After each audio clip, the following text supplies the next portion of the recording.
Now the next topic is about Vikram S, that is India's first private sector rocket. एक private company है, एक startup है जिसने India का rocket बनाया है. So any first company which has come up with their own rocket and they are going to launch this rocket in space और 3 payloads लेके ये रॉकेट जो है वो इसरो की मदद से स्पेस में जाएगा. तो इसके डिटेल्स के बारे में बात करते हैं. स्पेस टेक्नोलॉजी स्टार्टअप का नाम है स्काई रूट एरोस्पेस. क्या नाम है? Skyroot aerospace. इस हैदराबाद बेस्ड स्टार्टअप ने एक रॉकेट बनाया है. उस रॉकेट का नाम रखा है Vikram S. What is the name of the rocket? Vikram S. Now it is India's first privately developed rocket. और ये जो पूरा मिशन है, इस पूरे मिशन को नाम दिया गया है प्रारंभ मिशन. इस मिशन के तहत विक्रम एस नामक रॉकेट को कहां ले जाया जाएगा? स्पेस में ले जाया जाएगा.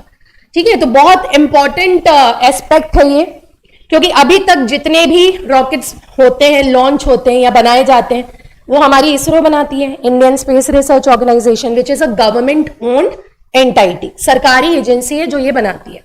पहली बार किसी प्राइवेट स्टार्टअप ने विक्रम एस नामक रॉकेट बना दिया है और सरकार ने इसको अप्रूव कर दिया है और इसरो की ही मदद से इसको कहां भेजा जाएगा? ऑर्बिट, सब ऑर्बिटल लेवल पर इसको भेजा जाएगा, स्पेस में भेजा जाएगा. नाउ प्रारंभ मिशन के तहत ये जाएगा. Now it is a single stage sub orbital launch vehicle. मान लो ये अर्थ है, अर्थ के आसपास ऑर्बिट्स होते हैं. डू यू नो ना what are orbits? Imaginary lines होती हैं जो हम अज्यूम कर लेते हैं कि अर्थ के चारों तरफ है. ठीक है, तो लगभग 400 किलोमीटर की दूरी पर जो ऑर्बिट है उसको हम कहते हैं लोअर अर्थ ऑर्बिट. क्या कहते हैं? Lower earth orbit. So somewhere at the distance of 400 kilometers from the surface of Earth, the orbit that we assume is called as lower Earth orbit. तो ज्यादातर सैटेलाइट जो लॉन्चेस होते हैं, rocket के अंदर क्या जाएगा? सैटेलाइट ही लॉन्च करेगा वो रॉकेट. तो ज्यादातर जो सैटेलाइट्स होते हैं वो इसी लोअर अर्थ ऑर्बिट लेवल पर जाते हैं. सैटेलाइट्स के पर्पस अलग अलग होते हैं. कुछ वेदर फोरकास्टिंग के लिए लॉन्च किए जाते हैं, कि मान लो इंडिया ने लॉन्च किया सैटेलाइट, तो वो सैटेलाइट देखेगा कि इंडिया पे कोई साइक्लोनिक कंडीशंस तो नहीं बन रही हैं, वेदर कंडीशंस कैसी हो रही हैं, क्या दूर से कोई साइक्लोन आ रहा है, कोई बवंडर आ रहा है. तो ये वेदर फोरकास्टिंग के लिए होता है कि बादल बन गए, कि बारिश होने वाली है, कि ज्यादा गर्मी पड़ने वाली है. कुछ सैटेलाइट्स होते हैं जो केवल पिक्चर्स लेते हैं अलग अलग एंगल से. कुछ सैटेलाइट्स होते हैं जो ज्यादा से ज्यादा तो वैसे वेदर फोरकास्टिंग के लिए होते हैं, बट कुछ एक सैटेलाइट्स होते हैं जो आप बोलो मिलिट्री के पर्पज से लॉन्च किए जाते हैं, जासूसी करने के लिए, स्पाई करने के लिए, या हम बोलें कि सारा जीपीएस जो आप समझते हो, ग्लोबल पोजीशनिंग सिस्टम, लोकेशन वगैरह ट्रेस करने के लिए. तो ये सैटेलाइट के पर्पस होते हैं जो लोअर अर्थ ऑर्बिट पर प्लेस किए जाते हैं. अब ये जो विक्रम एस बनाया है रॉकेट, जो कि सैटेलाइट लेके जाएगा, इस रॉकेट की स्पीड इतनी तो है कि ये आउटर स्पेस में पहुंच जाए, लेकिन इस रॉकेट की स्पीड इतनी नहीं होगी कि ये लोअर अर्थ ऑर्बिट तक पहुंच पाए. तो इसका मतलब वो रॉकेट जो है वो सब ऑर्बिटल लेवल पर उस सैटेलाइट को छोड़ेगा. सब ऑर्बिटल समझ गए? Below the level of orbit, जो लोअर अर्थ ऑर्बिट है उससे नीचे. That is why it is called as a sub orbital level rocket जो लेकर जाएगा. And also it is a single stage. तुमने देखा होगा जब कोई रॉकेट होता है उसमें कई तरह के पार्ट्स होते हैं. मैं एक रफ डायग्राम बना के बताती हूँ, भगवान रॉकेट बन जाए. हाँ, ऐसे कुछ बूस्टर्स लगे होते हैं, है ना. फिर यहाँ पे एक कुछ मॉड्यूल टाइप का बना होता है. कई बार यहाँ पे भी कुछ ऐसे कई मॉड्यूल्स होते हैं. तो अलग अलग स्टेजेस होते हैं. ये बूस्टर्स जो है ये ऊपर लेके जाने का काम करते हैं. फिर ये बूस्टर्स डिटैच हो जाते हैं. फिर कई सारे रॉकेट्स होते हैं, इसमें से ये मॉड्यूल भी डिटैचेबल होता है. और फिर जो बचा कुचा पार्ट है वो स्पेस डिब्रीज के फॉर्म में, स्पेस जंक के फॉर्म में वही रह जाता है, स्पेस में फ्लोट करता रहता है. समझ में आ रहा है? हाँ. तो ये जो रॉकेट है ना, ये एक ही स्टेज का है, इसमें ज्यादा स्टेजेस नहीं है. It is a single stage sub orbital launch vehicle. हाँ, single stage suborbital launch vehicle that would carry 3 customer payloads as I have told you. अब ये payloads को आप सैटेलाइट भी समझ सकते हैं, मटेरियल भी समझ सकते हैं. किस तरह का मटेरियल? कुछ ट्रेस करने के कैमरास, पिक्चर्स क्लिक करने के कैमरास, कुछ सेंसर जो वेदर फोरकास्ट को सेंस कर सके, वो पेलोड. ठीक है। अब यहाँ पे जो चीज अपने को ध्यान रखने की है वो मुझे अभी समझाई कि सब ऑर्बिटल का मतलब क्या है। मतलब these vehicles which are traveling slower than the orbital velocity, it is fast enough to reach the outer space but not fast enough to stay in the orbit around the earth। मतलब lower earth orbit level के नीचे रहते हैं ये वाले, ठीक है। It would help to test, ये ऑब्जेक्टिव है, why it is launched, करना क्या है। Majority of the technologies in the Vikram series of the space launch vehicles, they are going to focus on the experimental purposes। अलग अलग जो launch किए जाएंगे, देखो अभी एक रॉकेट जा रहा है जिसका नाम है विक्रम एस। प्रारंभ मिशन के अंदर ऐसे कई सारे रॉकेट लॉन्चेस किए जाएंगे। तो ऑलरेडी ये जो स्काई रूट एरोस्पेस है प्राइवेट कंपनीज, इसने और अलग अलग तरीके के रॉकेट्स बनाने पे काम शुरू कर दिया है, जैसे Vikram S1, Vikram S2, Vikram S3, अलग अलग पेलोड कैपेसिटी के रॉकेट्स इन्होंने ऑलरेडी स्टडी करना शुरू कर दिया और ये भेजेंगे। So this is the first rocket launch in this mission. ये पूरा मिशन है, इसके अंदर कई रॉकेट लॉन्चेस किए जाएंगे। First is going to be Vikram S, इतना समझ लो, ठीक है ना। प्रारंभ मिशन मैंने बता दिया। अभी जो पहला रॉकेट जाएगा ये 2.5 किलोग्राम का पेलोड लेके जाएगा। देखो रॉकेट लॉन्च का पर्पस क्या है मैंने बताया, सैटेलाइट को स्टेशन करना लोअर अर्थ ऑर्बिट पे। अलग अलग पर्पस के जो सैटेलाइट्स हैं, कई सैटेलाइट्स बड़े होते हैं, कई सैटेलाइट्स छोटे होते हैं। प्रॉब्लम क्या आती है जब छोटे सैटेलाइट्स लॉन्च करने होते हैं, छोटे सैटेलाइट्स को वेट करना पड़ता है क्योंकि लॉन्चिंग बहुत एक्सपेंसिव होती है। ऑब्वियसली खर्चा होता है रॉकेट लॉन्च करने में, बूस्टर्स और जो पूरी टेक्नोलॉजी है काफी एक्सपेंसिव होती है। तो हर छोटे से छोटे सैटेलाइट को लॉन्च करने के लिए तो हम हर बार रॉकेट लॉन्चिंग नहीं कर सकते। आपको पता है ना, इसरो का जो लॉन्च साइट है that is at Satish Dhawan space centre Sriharikota, जो लॉन्चिंग साइट है। जितनी बार रॉकेट लॉन्चिंग होती है it cost on the government, right. तो छोटे सैटेलाइट्स को लॉन्च करने के लिए यूजुअली वेट किया जाता है कि जब कोई बड़ा सैटेलाइट लॉन्च होगा तो उसके साथ में छोटे वाले को चिपका देंगे और वो भी पहुंच जाएगा उसी लेवल पे, ठीक है। तो अब छोटे छोटे जो हैं वो वेट करते हैं। तो ये स्पेस एजेंसी जो है प्राइवेट कंपनी बोल रहा है कि we are going to make rocket launching very easy, it will be as easy like booking a cab on your app. बिल्कुल मिनिमम कॉस्ट में आप छोटे सैटेलाइट्स को भी लॉन्च कर पाओगे through these kind of rockets, because जो technology है it is going to be very cost effective first of all, and second you don't have to wait for a bigger satellite to be launched for attaching smaller satellites. Every single small satellite can be launched at its own, ये बोला उन्होंने। और ये बोल रहे हैं कि हम बहुत इजी बना देंगे रॉकेट लॉन्चिंग, बिल्कुल कैब बुक करने जितना इजी, ठीक है। तो द प्रारंभ mission and Vikram S rocket way develop by Hyderabad based startup, मैंने बताया, with the support of ISRO. और इसरो की एक एजेंसी है दैट इज इन स्पेस, इनके साथ मिलकर डेवलप किया गया। तो सवाल बन सकता है पहला, किसने डेवलप किया? तो स्काई रूट एरोस्पेस। किसने हेल्प किया? इसरो ने हेल्प किया। और इसरो की एक और एजेंसी है इन स्पेस। और विक्रम एस की स्पेसिफिकेशंस तो ये बता दी, 2.5 किलोग्राम का पेलोड, मतलब वही सैटेलाइट ये लेके जाएगा। और पर्पस क्या है इस पूरे मकसद का, प्रारंभ मिशन का, to make rocket launching very convenient and easy. और ये बहुत सारे कंट्रीज के स्टूडेंट्स ने मिलकर तैयार किया है। Students, those who are doing research on space technology, those who are working under some kind of internships or some kind of programs in ISRO, students ने मिलकर ये सारा पेलोड वगैरह तैयार किया, ये रॉकेट वगैरह तैयार किया। So it's something very commendable. बहुत सारे लोगों के एफर्ट्स हैं इसमें, ठीक है। ये मैंने बताया ना, आगे और ये सब लॉन्च करने की तैयारी कर रहे हैं, विक्रम 1, विक्रम 2, विक्रम 3, जिनकी मतलब पेलोड कैपेसिटी अलग अलग होगी। अभी तो केवल 2.5 किलोग्राम तक लेके जा रहे हैं। अभी देखो विक्रम 1 जो है वो 480 किलोग्राम तक का पेलोड लेके जा पाएगा, विक्रम 2 जो है वो 595, विक्रम 3 जो है धीरे धीरे धीरे उसकी पेलोड कैपेसिटी बढ़ा देंगे। ये है नाउ एक important topic, the next topic that is recently USA has removed India from its currency monitoring list. तो ये बहुत इंपॉर्टेंट है, इकोनॉमिक एस्पेक्ट से इसको समझते हैं। करेंसी मॉनिटरिंग क्या होती है और क्यों इंडिया को इससे निकाल दिया, और ये अच्छा हुआ कि बुरा हुआ। चलो पहले बात बताओ, लाइन पढ़ के क्या लग रहा है, अच्छा हुआ कि बुरा हुआ? तो बताओ क्यों अच्छा हुआ?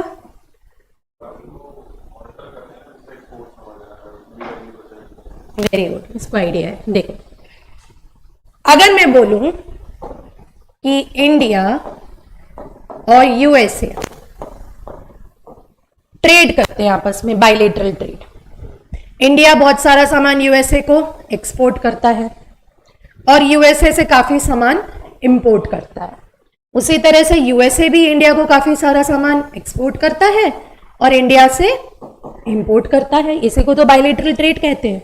तुम हमको सामान बेचो, हम तुमको सामान बेचेंगे, तुम हमसे खरीदो, हम तुमसे खरीदेंगे। इसी को तो डिप्लोमेटिक रिलेशंस और बायलेटरल ट्रेड कहते हैं। अब मान लो यूएसए को लगना लगे यार हम तो कम सामान बेच पा रहे हैं इंडिया को, इंडिया इतना पॉपुलस कंट्री है, इतना बड़ा मार्केट है, इतने सारे वेंडर्स हैं जिनको अमेरिका से इनपुट चाहिए, मतलब रॉ मटेरियल चाहिए, लेकिन फिर भी हम कम सामान बेच पा रहे हैं इतने आबादी वाले देश को, और इंडिया हमें ज्यादा सामान बेच रहा है, मतलब हमारे इंपोर्ट ज्यादा हैं और एक्सपोर्ट्स कम हैं। तो क्या लंबे समय तक यूएसए ट्रेड करेगा? वो सोचेगा कि जब हमें नुकसान हो रहा है कि our exports are less and imports are more, we are paying more to India and getting less, that means there is deficit, it is called as trade deficit. और इंडिया बोले कि हम ज्यादा सामान एक्सपोर्ट कर रहे हैं और कम सामान इंपोर्ट करना पड़ रहा है, तो हमें ट्रेड सरप्लस हो रहा है यूएसए के साथ, तो हमारे लिए तो फायदे का सौदा है, तो इंडिया तो चाहेगा ये, है ना। इसी बीच में एक ट्विस्ट आता है। अब वो ट्विस्ट समझो, अगर वो इश्यू समझ में आ गया तो पूरा टॉपिक समझ में आएगा। ट्विस्ट है with respect to the currency. मान लो इंडिया बोलता है कि $1 इज इक्वल टू 70 रुपए है आज। अगर आरबीआई, हमारी जो रिजर्व बैंक ऑफ इंडिया है, वो इसी बीच में जानबूझ के इंडिया की करेंसी को नीचे गिराए, डी वैल्यू करे, मतलब $1 जो है वो अब 85 रुपीज का हो जाए। बोले मैम डी वैल्यू हो गई ना, पहले $1 बराबर 70 रुपए था, अब $1 में 85 रुपीज देने पड़ेंगे, मतलब हमारी करेंसी की वैल्यू क्या होती जा रही, गिरती जा रही है। अगर मैं बोलूं $1 बराबर 100 रुपए, मतलब पहले एक अमेरिकन आता था वो 70 रुपए का सामान खरीद पाता था, अब $1 में अमेरिकन 100 रुपए बराबर सामान खरीद रहा है। इसका मतलब इंडियन करेंसी की वैल्यू गिरती जा रही है। तो अगर हमारी रिजर्व बैंक जानबूझ के करेंसी को ऐसे डीवैल्यू करता जाए और पहले जो 70 के बराबर था मान लो $1 100 के बराबर हो जाए, तो पहले जो अमेरिका में बैठा बिजनेसमैन $1 देके इंडिया से 70 रुपए के मैंगोस खरीद लेता था, ठीक है, अब वही अमेरिका में बैठा बिजनेसमैन $1 देके 100 के बराबर के मैंगोस खरीद लेगा। इसका मतलब इंडिया के एक्सपोर्ट्स बढ़ जाएंगे। तो वो अमेरिकन बिजनेसमैन क्या सोचेगा, यार ये तो चीप हो गया मेरे लिए, $1 में मुझे 100 रुपए के बराबर का सामान मिल रहा है, तो इंडिया से मंगाओ। तो वो बाकी कंट्रीज की तरफ देखेगा ही नहीं, वो चाइना से इंपोर्ट करना बंद कर देगा, ब्राजील से इंपोर्ट करना बंद कर देगा, वो सोचेगा सिर्फ इंडिया से सस्ता सामान मिल रहा है, मंगाते जाओ मंगाते जाओ।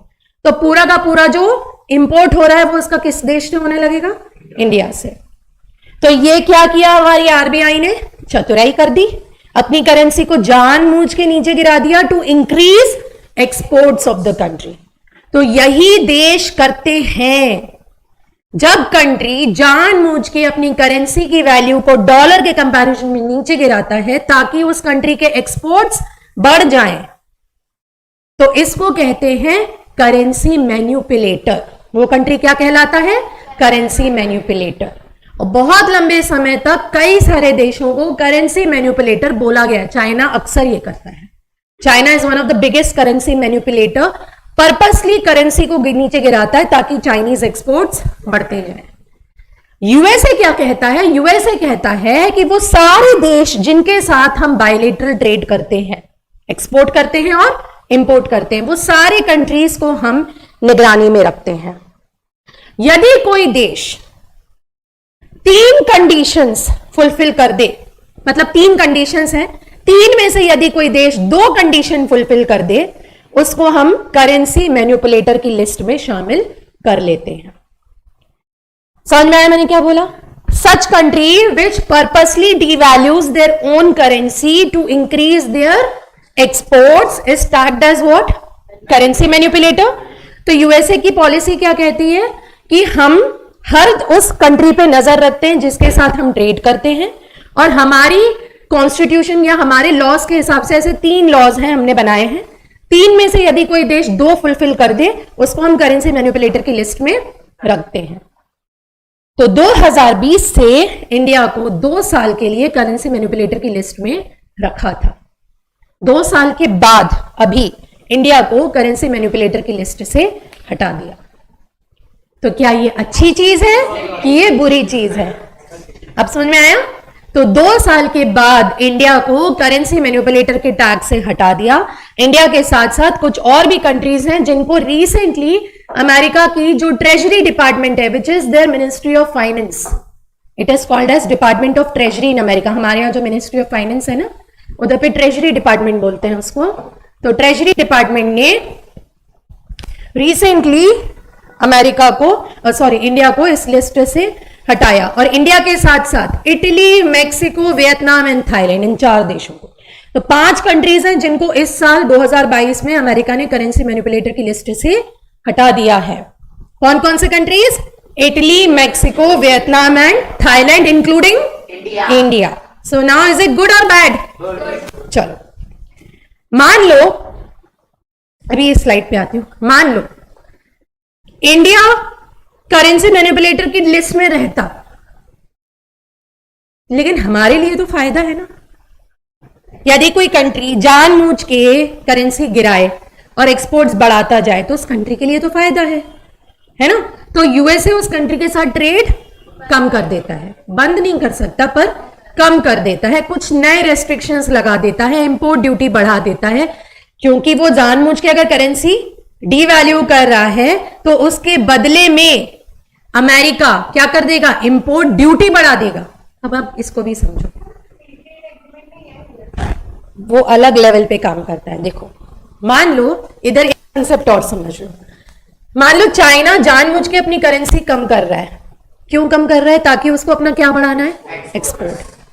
एक्सपोर्ट बढ़ा के वो एक तरह से कम कीमत में अपने सामान को डंप कर रहा है दूसरे देशों में। क्या कर रहा है? डंप। तो इसको कहते हैं डंपिंग ऑफ गुड्स।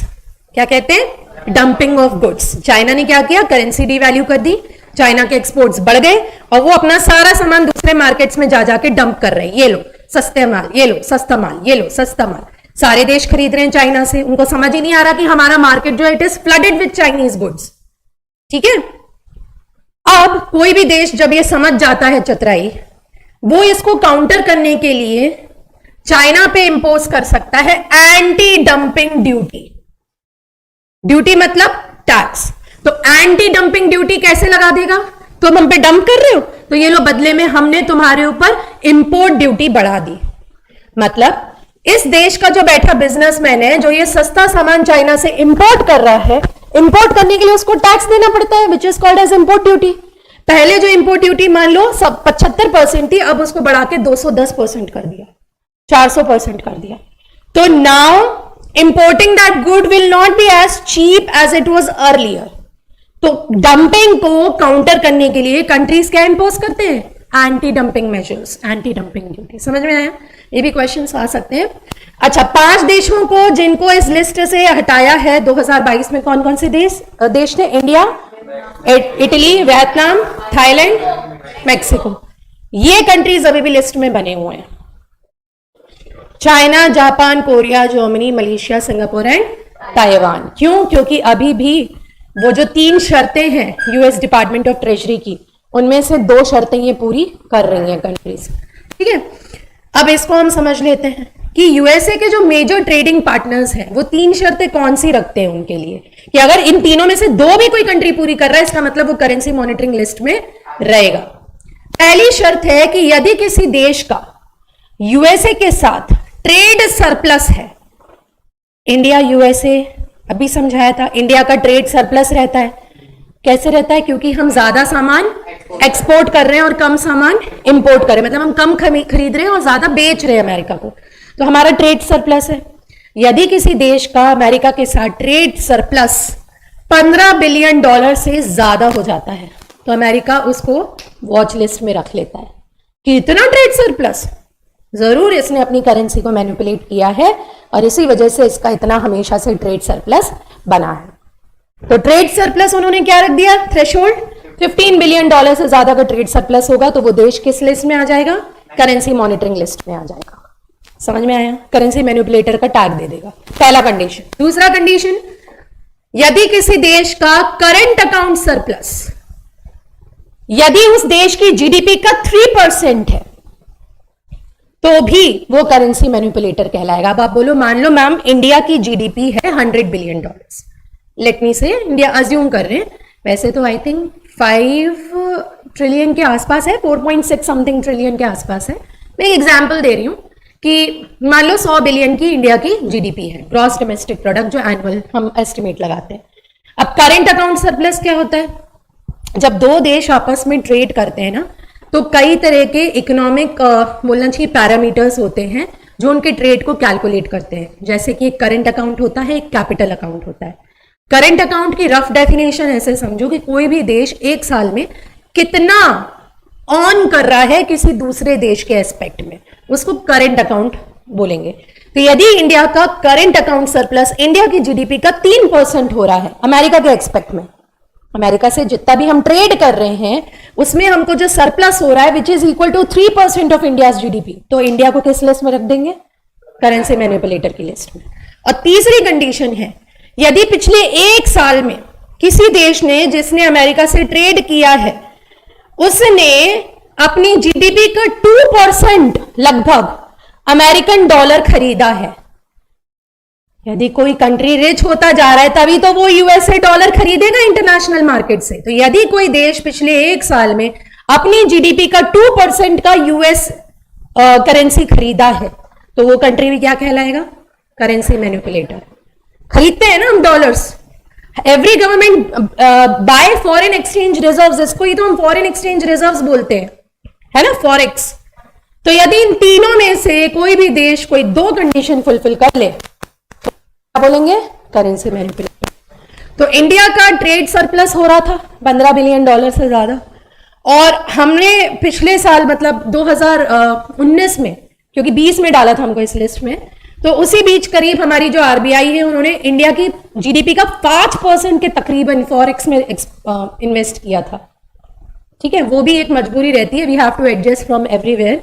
इसी वजह से इंडिया को उस लिस्ट में डाला था, अभी इंडिया को उस लिस्ट से हटा दिया। तो ये 3 शर्तें याद रहेंगी। हाँ चलो बताओ 3 शर्तें क्या है? पहली शर्त आन्या, ट्रेड सरप्लस है यदि वो $15 बिलियन से ज्यादा है। दूसरा, यदि हमारा जो सरप्लस है वो हमारी जीडीपी का 3% है। और तीसरा, पिछले एक साल में यदि हमने अपनी जीडीपी का 2% के तकरीबन फॉरेक्स में इन्वेस्ट किया है तो वो भी माना जाएगा। इन तीनों में से अगर कोई कंट्री 2 कंडीशंस फुलफिल करता है तो यूएस का ट्रेजरी डिपार्टमेंट उसको कहां पटक देता है? करेंसी मॉनिटरिंग लिस्ट में। समझ में आया? तो अभी 7 देश हैं जो इसमें हैं, अभी रिसेंटली 5 देशों को बाहर किया है, तो आपसे यहां से सवाल पूछे जा सकते हैं। क्लियर है? कोई डाउट?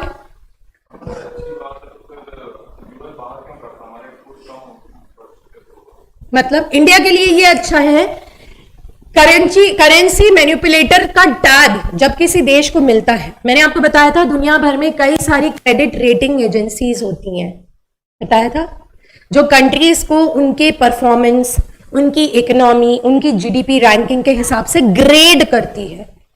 अगर किसी कंट्री की ग्रेडिंग ऊपर है दैट मीन्स वो कंट्री सेफ है फॉर इंटरनेशनल इन्वेस्टमेंट्स। कोई भी देश खुशी खुशी उस देश में पैसा निवेश करेगा।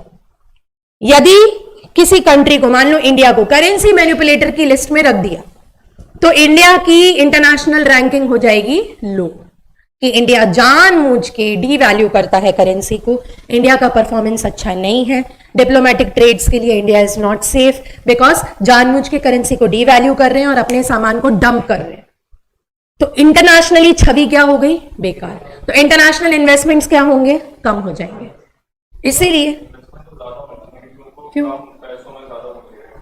बस देखो, इसको ऐसे देखो, मैं तुम्हारे सामने रखूं एक चाइनीज वॉच और रखूं एक टाइटन ब्रांड, तुम कौन सी घड़ी उठाओगे?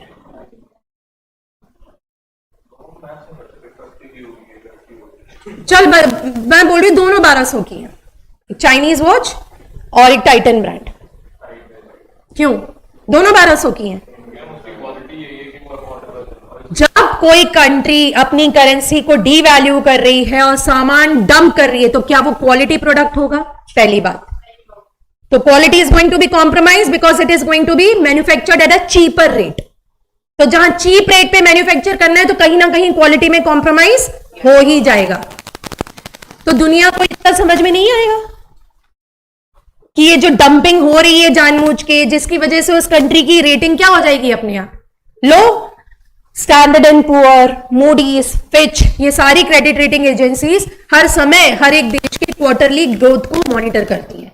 कौन सा देश खेल रहा है, क्या कर रहा है, क्या दुनिया को चीट कर रहा है, क्या जान। अगर ऐसा हर एक देश करने लगे, जानबूझ सारे देशों के सेंट्रल बैंक्स अपनी अपनी करेंसी को डीवैल्यू कर दें just to increase their exports, तो क्या होगा? पूरा ग्लोबल फाइनेंशियल स्टेबिलिटी ही डिस्टर्ब हो जाएगा। ट्रेड के कुछ ग्लोबल नॉर्म्स हैं जो IMF भी कहता है, international monetary fund, that there are certain rules and regulations for financial trade between countries. If you disturb the financial stability, it is going to impact diplomatic ties. तो China की छवि खराब है ही, हमको पता ही है, वो जानबूझ के ऐसा करता है। तो इंडिया की छवि खराब होगी तो क्या इंडिया में निवेश आएंगे? इन्वेस्टमेंट्स कम हो जाएंगे जस्ट बिकॉज उसकी रेटिंग कम हो जाएगी। सेफ नहीं बोला जाएगा इंडिया में इन्वेस्ट करना कि India is a cheap country. समझ में आया? ठीक है। यस, आरबीआई के हाथ में होता है, कुछ इंटरनेशनल फैक्टर्स पे डिपेंड करता है, हमारे एक्सचेंज रेट्स पे डिपेंड करता है। ठीक है ना। नेक्स्ट टॉपिक इज अबाउट हमारी जो फाइनेंस मिनिस्टर है निर्मला सीतारमन, उन्होंने अनाउंस किया है कि India is going to give the first sovereign green bonds, और उन्होंने पूरा फाइनल कर दिया है सोवरेन ग्रीन बॉन्ड फ्रेमवर्क। ये बहुत इंपॉर्टेंट टॉपिक है एग्जाम पॉइंट ऑफ व्यू से, और जो यूजुअली किसी के पल्ले नहीं पड़ेगा। खुद पढ़ोगे तो पल्ले नहीं पड़ेगा। पढ़ा था? नहीं पढ़ा था, मैम कोशिश भी नहीं की, जबकि बहुत इंपॉर्टेंट टॉपिक है। सोवरेन ग्रीन बॉन्ड्स, अभी की खबर है, निर्मला सीतारमन ने अनाउंस किया है कि India has finalised sovereign green bond framework. अब ये क्या है? मान लो मैं एक ब्लैंक पेपर पे साइन कर दूं और उस पे लिख दूं कि bearer can be issued 1000 rupees. जो बेयरर है, इस पेपर का जो होल्डर है, जो बेयर है, जो इसको बेयर करेगा, धारक, उसको 1000 रुपए दिए जाए। और मैं ऐसा साइन कर दूं और अरमान को दे दूं, और अरमान ले जाके सर को दे दे कि सर मैम ने लिख दिया है bearer can be issued 1000 rupees, और नीचे अपने साइन कर दिए, तो पैसे दे दो। क्यों? क्योंकि मैम गारंटी दे रही हैं, तो सर दे देंगे तुमको 1000 रुपए। बोलेंगे हाँ मैम ने गारंटी ली है, तुम मेरे पैसे नहीं लौटाओगे, तो कौन देगा? मैम। इस तरह के जो पेपर्स होते हैं, जो कोई भी non organisation, non entity and sometimes government issue, इनको कहते हैं बॉन्ड। समझ गए क्या कहते हैं? बॉन्ड। सरकारी स्टाम्प पेपर पर गवर्नमेंट के अधिकारी, जो बैंक्स हैं, reserve bank of India, stamp paper पे, आरबीआई के पेपर पे सील लगा के लिख के देता है कि बेयरर को इतना रुपए दिया जाए। मान लो वो 1 करोड़ का बॉन्ड है, तो उस पर लिख देगा bearer has to be credited 1 crore, 1 CR, और नीचे आरबीआई के गवर्नर के साइन होते हैं। तो बैंक है, मान लो आरबीआई है, और मैं आरबीआई में गई, मैंने बोला ये लो 1 करोड़ रुपए और ये 1 करोड़ का बॉन्ड मुझे दे दो। समझ में आया? आरबीआई ने मुझे क्या इशू किया है? बॉन्ड। मुझसे 1 करोड़ रुपए ले लिए, मैंने 1 करोड़ रुपए ले लिए, दे दी। अब मैं काय के लिए जाके अपने 1 करोड़ फंसाऊंगी आरबीआई में? और उन्हें इसके दिमाग में सवाल, काय के लिए देना है आपको? तो आरबीआई बोल रहा है ये जो 1 करोड़ है तुम मुझे दे दो, give me.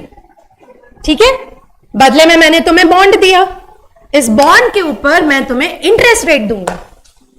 I will give you the annual interest of 15%। तो मैं बड़ी खुशी खुशी अपना 1 CR लेके आरबीआई के पास जाऊंगी, बोलूंगी 1 साल में मुझे इसमें 15% इंक्रीमेंट होके मेरा पैसा वापस मिल जाएगा। Now this same bond has the value of 1 crore cash. मैं उस 1 करोड़ के बॉन्ड से किसी को पेमेंट भी कर सकती हूं। मैंने उसको पास ऑन कर दिया, मुझे किसी से, मैंने घर खरीदा, उसको 1 करोड़ का बॉन्ड चिपका दिया। अब वो बॉन्ड धारक वो हो गया। ठीक है, अब वो जो धारक है वो जाएगा आरबीआई के पास और 1 करोड़ उससे जो भी है, उसमें जो भी इंटरेस्ट लग के जो भी पेमेंट है वो ले लेगा। ये होते हैं बॉन्ड्स। गवर्नमेंट बॉन्ड इशू करती है क्योंकि गवर्नमेंट को पैसा चाहिए। सेम लाइक एफडी, हम फिक्स डिपॉजिट करते हैं बैंक में। हम मान लो मेरे पास 1 लाख रुपीस लूज पड़ा है, मैंने जाके बैंक में फिक्स डिपॉजिट कर दिया। क्यों करूंगी? क्योंकि बैंक बोलेगा मैं आपको 6% 7% इस पे इंटरेस्ट रेट दे दूंगा साल भर का, तो आप हम फिक्स कर देते, पैसा सेफ हो गया। उसी तरह से आरबीआई जो है वो बॉन्ड्स भी इशू करता है। अब हम पढ़ते हैं कि सोवरेन ग्रीन बॉन्ड क्या होते हैं। बॉन्ड समझ में आ गए? सोवरेन का मतलब क्या होता है? हमने पॉलिटी में पढ़ रखा है। What is the meaning of sovereign? Which country is called as a sovereign country? हम सेक्युलरिज्म बोल रहे हैं। सोवरेनिटी का मतलब होता है we have the right to control our own internal matters and external matters. हमें किसी बाहरी कंट्री की दखल अंदाजी नहीं चाहिए, ठीक है? तो that is the sovereign nation. तो सोवरेन मतलब यहां पे गवर्नमेंट से रिलेटेड है ये। सोवरेन मतलब गवर्नमेंट जो किसी बाहरी ऑर्गेनाइजेशन का इंटरफेरेंस नहीं चाहती या नहीं बर्दाश्त करेगी। और ग्रीन का मतलब तो आप मुझे बता दो। Related to environment, related to clean energy, related to environment is called as a green. अब सोवरेन ग्रीन बॉन्ड मतलब क्या? मतलब हमारी इंडियन गवर्नमेंट बोल रही है हम बॉन्ड्स इशू करेंगे, ठीक है? हमको पैसा दे दो, आप हमसे ये बॉन्ड खरीद लो, बदले में हम आपको थोड़ा सा इंटरेस्ट पेमेंट भी कर देंगे उस बॉन्ड पर, और जितने हमको ये पैसे मिलेंगे जो हम आपको मतलब बॉन्ड दे रहे हैं, हमें तो पैसा मिल रहा है, ये पैसे को हम ग्रीन प्रोजेक्ट्स में इन्वेस्ट करेंगे। Now what are the green projects? ऐसे projects which are intended to control climate change. कैसे होते हैं वो प्रोजेक्ट्स? मान लो कहीं पे सोलर पैनल इंस्टॉलेशन होता है, सोलर पावर प्लांट बन रहा है किसी स्टेट में, विंड एनर्जी प्लांट्स बन रहे हैं, या हम ऐसे कुछ ग्रीन कॉरिडोर्स बना रहे हैं। आपने देखे ना एक्सप्रेसवेज बनते हैं, उनके आजू बाजू ग्रीन कॉरिडोर्स बना देते हैं। What are green corridors?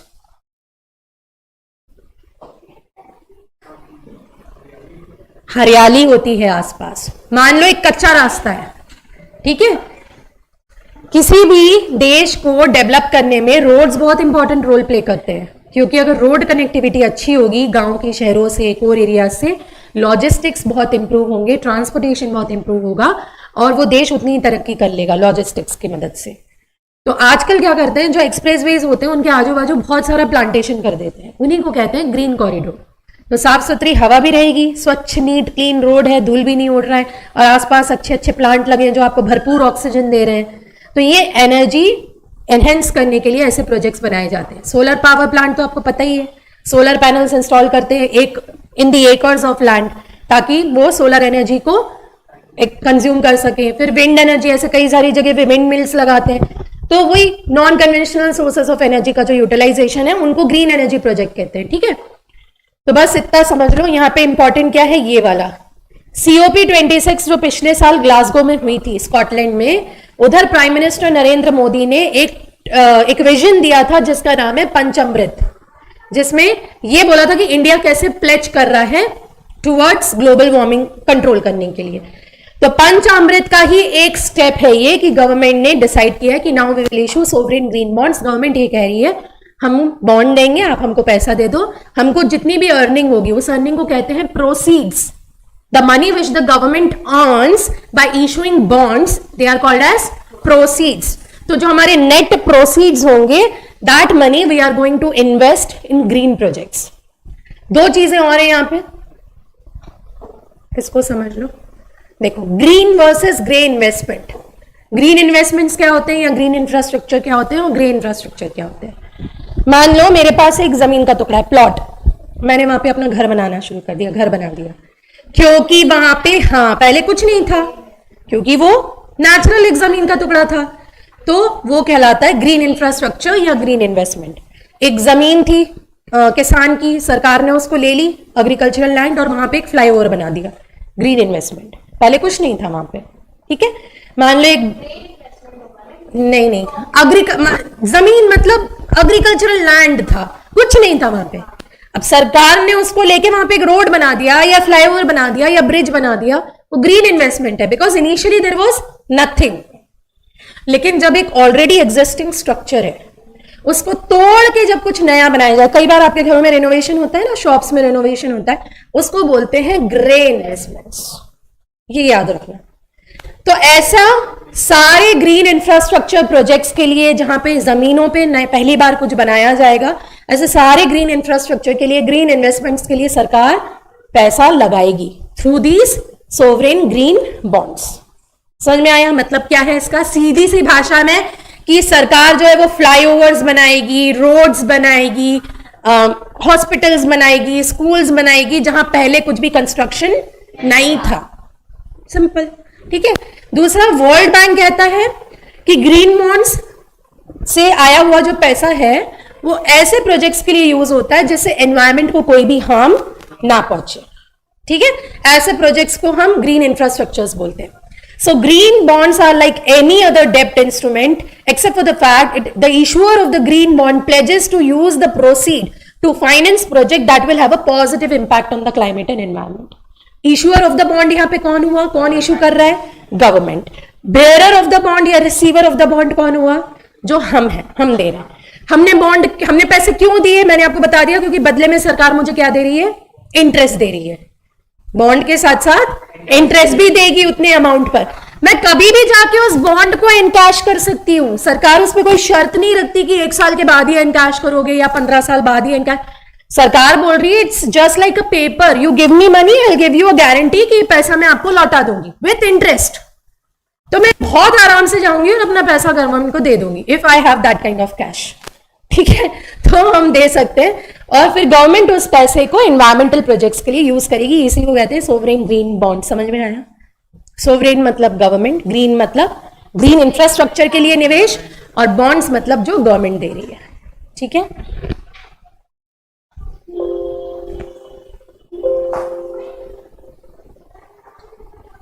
Now new strip at Lakshadweep Minicoy island, इसको समझा दूं। देखो लक्षद्वीप जो है ना, आया था, अब समझ लो।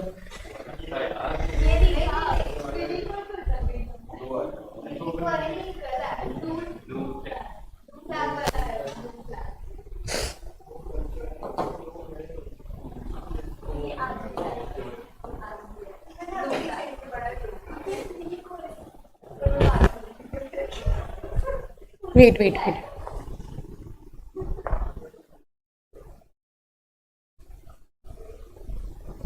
चलो, इंडिया के साउथ में यहां तकरीबन 400 किलोमीटर दूर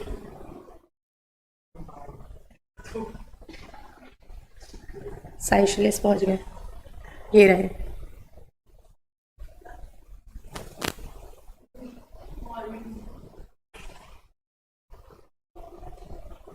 दिख ही नहीं रहे ये।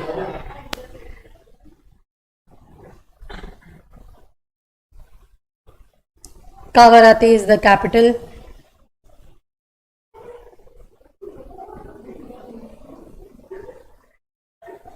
किस बात की हंसी आ रही है?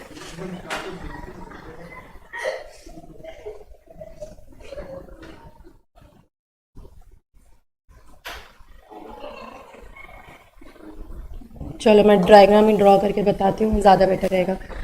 सो Lakshadweep is an archipelago. Archipelago मतलब ग्रुप ऑफ आइलैंड। तो group of islands is called as archipelago.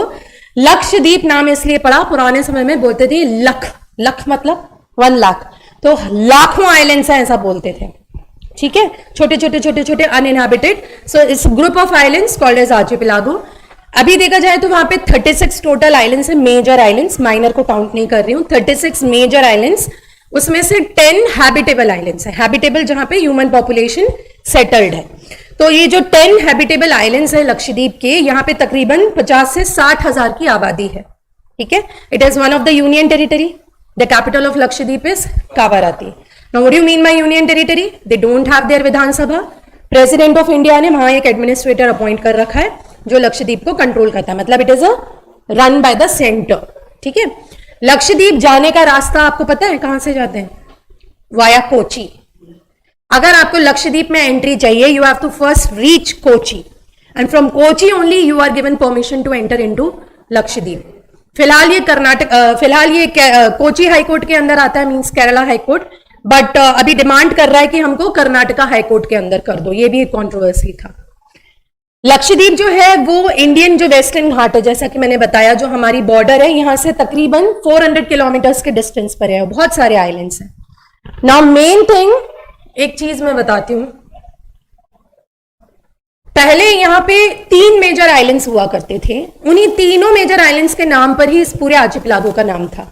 It was initially called as Amindivi, Laccadive and Minicoy group of island. क्या बोलते थे इसको? Amindivi, Laccadive and Minicoy group of islands. 0 degree equator, हमारा पूरा का पूरा जो इंडिया है वो इक्वेटर के ऊपर है, मतलब we are in the northern hemisphere, ठीक है। इक्वेटर से जैसे जैसे हम बढ़ते जाएंगे, मान लो 1 डिग्री, 2 डिग्री, 3 डिग्री, है ना, तो यहां पे 9 डिग्री है। तो 3 आइलैंड्स हैं, सबसे ऊपर अमनदीवी ग्रुप ऑफ आइलैंड्स, फिर है लाकेदीवी एंड लास्ट में है मिनिकॉय। लक्षद्वीप आइलैंड्स को बेसिकली 2 ग्रुप में डिवाइड करते हैं, नॉर्थ एंड साउथ। जो आइलैंड्स यहां अमनदीवी के नॉर्थ में है उनको नॉर्दर्न ग्रुप ऑफ आइलैंड्स बोलेंगे, जो अमनदीवी के साउथ में उनको सदर्न ग्रुप ऑफ आइलैंड्स बोलेंगे। यहां अमनदीवी और लाकेदीवी ग्रुप ऑफ आइलैंड्स के बीच में है 11 डिग्री चैनल, मतलब it is at the 11 degree north of equator. समझ में आया? और ये जो मिनिकॉय है, it is at 9 degree north of equator. इसको कहते हैं 9 डिग्री चैनल, इसको कहते हैं 11 डिग्री चैनल। मतलब क्या है? मिनिकॉय ग्रुप और लाकेदीव ग्रुप ऑफ आइलैंड्स जो हैं, इनके बीच में पास होता है 9 degree latitude. What is a latitude? Imaginary lines जो हमने कंसिडर की हैं, इक्वेटर से ऊपर बढ़ते जाएंगे तो लैटिट्यूड्स बढ़ते जाएंगे, इक्वेटर से नीचे जाते जाएंगे तो लैटिट्यूड्स यहाँ पे साउथ कम नहीं होंगे। 1 degree south, 10 degree south, 20 degree south, ऐसे मार्क करते हैं, है ना, imaginary lines which divide the earth. तो ये 9 डिग्री लैटिट्यूड जो है, इसको बोलते हैं 9 डिग्री चैनल। 11 डिग्री लैटिट्यूड जो है, इसको कहते हैं 11 डिग्री चैनल। सवाल बनेगा कि अमनदीवी और लाकेदीवी ग्रुप ऑफ आइलैंड्स के बीच में कौन सा चैनल है? Answer is 11 degree channel. It is nothing but 11 degree latitude, ठीक है। What is the, you can say, the boundary dividing Minicoy and Lakedev group of island? The answer is 9 degree channel. It is nothing but 9 degree latitude.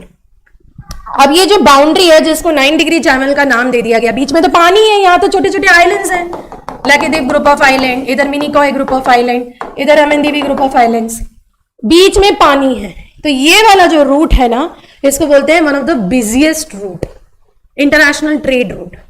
Her 1 minute में 11 से 12 ships यहां से पास होती हैं इस route से। The ships which are travelling from Arabian sea to reach bay of Bengal to this channel, इस तरफ। मतलब आप देखो, मिडिल ईस्ट से होने वाले जितने शिप्स हैं, जितने यहां से जो ट्रेड हो रहा है, ऐसे शिप्स जो कि या तो गल्फ ऑफ ओमान से आ रही हैं या गल्फ ऑफ ईडन से आ रही हैं, तो वो इसी 9 डिग्री चैनल को क्रॉस करते हुए बे ऑफ बंगाल रीजन में, मान लो उनको अगर साउथ ईस्ट एशियन कंट्रीज में जाना है, तो इस रूट पे वो फॉलो करती है। मतलब 9 डिग्री चैनल वाला जो रूट है वो बहुत ज्यादा बिजी रूट है। मैंने कहा हर 1 मिनट में 12 जहाज वहां से पास होते हैं। It is very very important and it has a very important strategic location. Already यहाँ पे एक आइलैंड है जिसका नाम है Agatti island. It's one of the island of Lakshadweep. वहां पर एक एयर स्ट्रिप है। एयर स्ट्रिप मतलब रनवे, रनवे मतलब प्लेन जहां से उड़ सकता है या लैंड कर सकता है, तो एक ही है, दैट इज अगाती। लक्षद्वीप में एंटर होने का रास्ता via Kochi.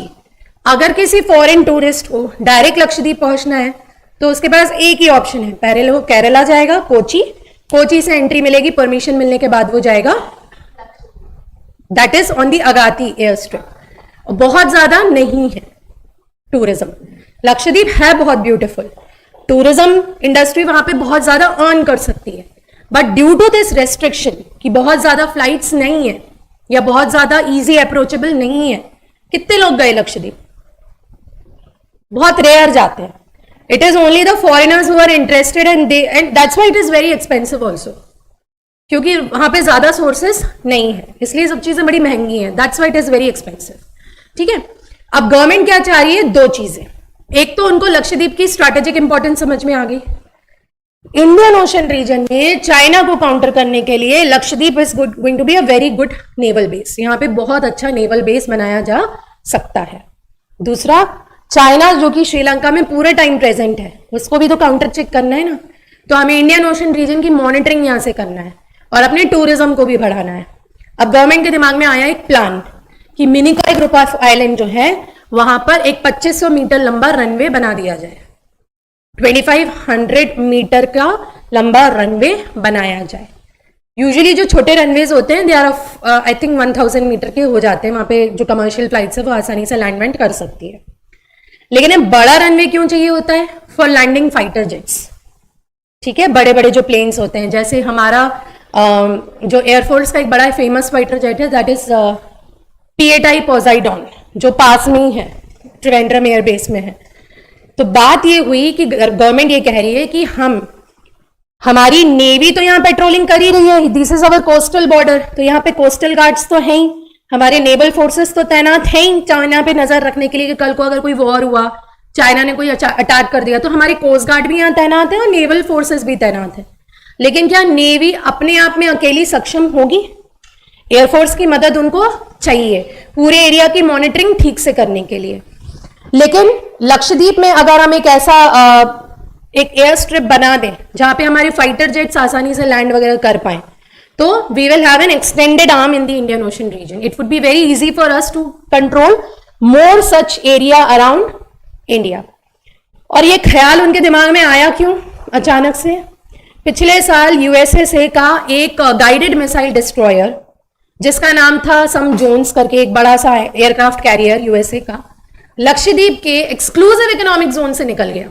Now you know exclusive economic zone जो मैंने पढ़ाया हुआ है एज पर UN क्लॉज, किसी भी देश का जो कोस्टल बॉर्डर होता है वहां से डिस्टेंस ऑफ 200 नॉटिकल माइल्स, तकरीबन 370 किलोमीटर्स का जो एरिया होता है वो उस देश के कंट्रोल में होता है। तो ऑब्वियसली लक्षद्वीप के आसपास का जो पानी है 200 नॉटिकल माइल्स तक वो इंडिया का पानी है। तो यदि किसी भी कंट्री को इंडिया के पानी से गुजरना है they have to get the permission. बताया था मैंने, इंडिया का जो गाइडेड मिसाइल डिस्ट्रॉयर था, बड़ा सा aircraft carrier which was loaded with weapons and heavy equipments and heavy gun machinery and all, वो बिना इन्फॉर्म किए, बिना परमिशन के लक्षद्वीप के एक्सक्लूसिव इकोनॉमिक जोन से गुजरा। क्यों? क्योंकि अमेरिका के ऑपरेशन कंडक्ट करता है जिसका नाम है freedom of navigation operation. America कहता है कि ये सारा इंटरनेशनल पानी सबके लिए फ्री है नेविगेट करने के लिए, किसी का कंट्रोल नहीं है उसमें। लेकिन एक्सक्लूसिव इकोनॉमिक जोन तो एक कंट्री का सोवरेन राइट है, उसको अमेरिका ने ब्रीच कर दिया। और क्यों? क्योंकि उसने एक सिंबल दिया कि लक्षद्वीप जो है वो बड़ा ही स्ट्रैटेजिकली इंपॉर्टेंट रोल प्ले करता है, क्योंकि US को पड़ी है चाइना को काउंटर करने के लिए इंडियन ओशन रीजन में। लेकिन जो उन्होंने किया वो हमारे लिए सही नहीं था। हमें एक तरह से बोल दिया कि भाई तुम्हारी कोई अथॉरिटी नहीं है, हम तुम्हारे एक्सक्लूसिव इकोनॉमिक जोन से बिना तुमसे परमिशन मांगे निकल लेंगे। तो इंडिया कुछ कर नहीं पाया उस समय। इसलिए हमको बाद में रियलाइज हुआ कि आगे ये जो चीज है ये और एग्रीवेट ना हो, हमको कोई इस तरह से अंडरमाइन ना करे, क्योंकि हमारे केवल कोस्ट गार्ड्स हैं और नेवल जो शिप्स हैं, जो नेवल बोलना चाहिए फोर्सेस है, वही तैनात हैं। तो इमीडिएट रिस्पॉन्स के लिए हमारा एयरफोर्स भी तैनात रहना चाहिए वहां पर। और इसीलिए मिनिकॉय में एक नया एयर स्ट्रिप बनाने की बात की है। Now this Minicoy airport, the new air strip और the airport that is going to be constructed is not going to be a commercial airport. This is going to be controlled by Indian Air Force. Indian Air Force इसको operate करेगा। Commercial flights आसानी से वहां land होंगी, but limited commercial flights will be allowed. और इसलिए कर रहे हैं क्योंकि एक तो इंडियन एयरफोर्स का वहां पे आवागमन हो जाएगा, है ना, हमारा एयरफोर्स का रीच हो जाएगा, और दूसरा हमारा टूरिज्म भी बूस्ट होगा। लिमिटेड फ्लाइट्स चलाएंगे, इंडियन एयरफोर्स कंट्रोल करेगी एयरपोर्ट को। टूरिज्म, जो टूरिस्ट आना चाहते हैं वो सीधे मिनिकॉय पहुंच पाएंगे और आसानी से लक्षद्वीप को एक्सप्लोर कर पाएंगे। तो अभी जो टिकट्स बहुत एक्सपेंसिव होती हैं लक्षद्वीप की, because it is only Agatti air strip which is operated and less resource हैं और चीजें उतनी ईजी नहीं है, इसलिए महंगा है। तो सस्ता भी हो जाएगा। तो coastal tourism will be promoted. दो फैक्टर्स हैं जिसको इंडियन गवर्नमेंट कर रही है। और क्या ये ख्याल अचानक से आया था? मैंने बोला नहीं, ये बात यूपीए गवर्नमेंट ने 2012 में की थी, इम्प्लीमेंट 2022 में हो रही है। और वो भी अभी सिर्फ गवर्नमेंट ने बताया है कि we are going to construct, it has not yet started.